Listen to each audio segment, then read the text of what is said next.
Fem accions simultànies a tots els territoris que he dit. Santa Coloma, Sant Adrià, Barcelona i Badalona, en controls de motocicletes sostretes, en controls de patinets a multireincidència, controls a robatori interior de vehicle, controls d'armes blanques, etc. Controlarem també l'oci nocturn de manera conjunta.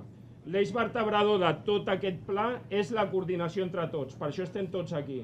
El que pretenem és ocupar l'espai que estan ocupant aquells multireincidents amb policia, per tal que aquests espais es converteixin en espais segurs.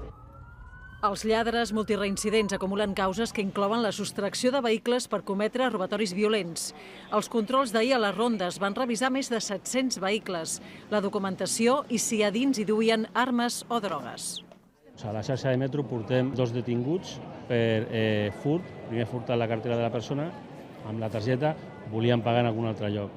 I a més portem 5 actes administratives. Les acabem de comissar ara mateix, aquestes defenses extensibles. Una arma que està prohibida, només la pot portar la policia, té la intenció d'intimidar o robar a algú. Al carrer, la unitat de seguretat ciutadana motoritzada controlava les estrebades o el robatori de patinets. Durant tot l'operatiu es van recuperar 4 motocicletes que havien estat robades i les unitats d'ordre públic van fer una vintena d'entrades a locals.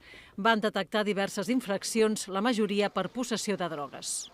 L'objectiu nostre és fer pressió contra la multireincidència delictiva. De fet, s'han fet diverses identificacions de persones i moltes d'elles o algunes d'elles tenien bastants antecedents.